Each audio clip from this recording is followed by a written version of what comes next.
अंकों की अगर हम बात करें तो हर एक नंबर, हर एक अंक किसी एक ग्रह के साथ जुड़ा हुआ होता है और हर एक ग्रह, हर नंबर की अपनी कुछ खूबियां और कुछ खामियां होती हैं।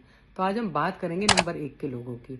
नंबर 1 के वो लोग होते हैं जिनका बर्थ किसी भी मंथ की 1 तारीख, 10 तारीख, 19 तारीख या 28 तारीख को हुआ है, तो उनका मूलांक हो जाता है नंबर 1 और इनको रिप्रेजेंट करता है प्लैनेट सन। सन की तरह, जैसा नाम से ही प्रतीत होता है, इनकी कुछ खूबियां और कुछ खामियां होती हैं। सबसे पहले तो इनकी खूबियों पे बात करते हैं। ये बहुत ही हेल्पिंग, बहुत ही सपोर्टिव नेचर के होते हैं, बहुत अच्छे लीडर्स होते हैं, कॉन्फिडेंट बहुत होते हैं और राजा की तरह ये लोग रहते हैं, क्योंकि सूर्य ग्रहों के राजा हैं और राजा की तरह इनको रहना पड़ता है।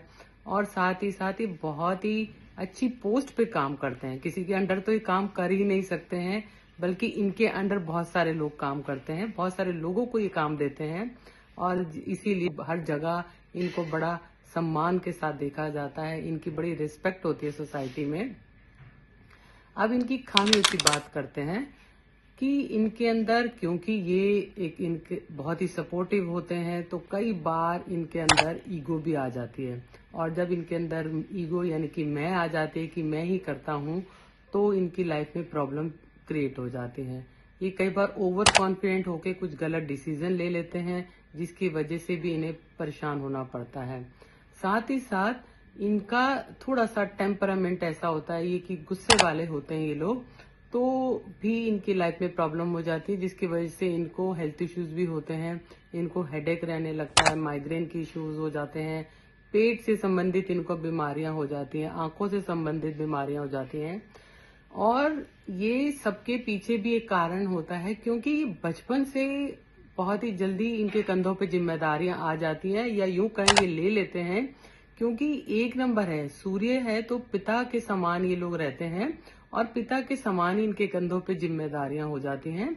बचपन से ही सबको ये ऐसे देखते हुए आते हैं, उस तरह का इनका बिहेवियर होता है। थोड़ा सा इनकी वाणी कठोर हो जाती है और क्योंकि पिता है ना, पिता की अगर इतनी जिम्मेदारियां अगर किसी के कंधों पे होंगी, तो नेचुरल है कि उसके स्वभाव में थोड़ा सा एक कठोरता आ जाती है।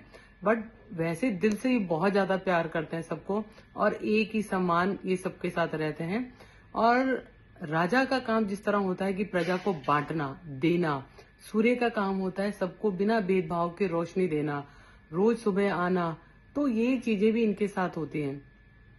मगर जैसा मैंने कहा कि हर नंबर, हर ग्रह की कुछ खूबियां और खामियां होती हैं, तो हमें उनको समझना है, बैलेंस करना है। और कैसे करना है, अब हम इस पे बात करेंगे।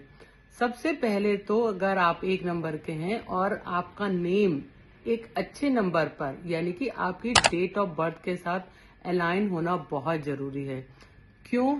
क्योंकि अगर ये अलाइन नहीं है तो भी आपकी लाइफ में बहुत ज्यादा स्ट्रगल बढ़ जाते हैं, क्योंकि ये नाम है जो आप हर जगह लिखते हैं, बोलते हैं, लोग आपको उस नाम से बुलाते हैं, तो उस नाम की जो वाइब्रेशन है वो बहुत अच्छी होनी चाहिए, उनकी एनर्जीज बहुत अच्छी होनी चाहिए, ताकि आपकी लाइफ में जो स्ट्रगल है वो कम हो सके। दूसरा, आपको रोज सुबह सूर्य देव को जल जरूर देना है। उठने का एक टाइम, आप एक डिसिप्लिन मेंटेन कीजिए कि आपने रोज एक वक्त पे उठना है और नहा के सूर्य देव को जल देना है। इसके अलावा आपने जो है संडे के दिन, क्योंकि संडे सूर्य देव का दिन है, तो इस दिन आपने अपने खान पान पे बहुत ज्यादा ध्यान देना है, क्योंकि अगर आप ओवर ईटिंग करते हैं, अपने खाने पीने का ध्यान नहीं रहते, तो आपको पेट संबंधित बीमारियां हो जाती हैं। इसके अलावा आपको लेजी होने से बचना है। क्यों? क्योंकि जिस प्रकार सूर्य देव सुबह आते हैं, सनराइज होता है तो एनर्जी का लेवल बहुत हाई होता है और जैसे जैसे वो पीक पे होता है तो आप बहुत ज्यादा एनर्जी से भरे हुए होते हैं। उसके बाद जैसे वो सेट होने लगता है तो आपके अंदर भी वो आप बैटरी आपकी डाउन होने लगती है। तो इसीलिए इन सारी चीजों का आपने ध्यान देना है और अपने आप को संयमित रखना है, यानी कि ओवर कॉन्फिडेंट नहीं होना, ईगो नहीं करनी है। इस तरह से आप अपने नंबर 1 होने का पूरा पूरा फायदा उठा सकते हैं। मगर इसके अलावा अगर आप नंबर 1 के हैं और आपके अंदर कॉन्फिडेंस नहीं है, आपके अंदर वो एनर्जी नहीं है, आपके अंदर वो लीडरशिप क्वालिटी नहीं है, तो आपको अपना बर्थ चार्ट जरूर चेक कराना चाहिए। Thank you.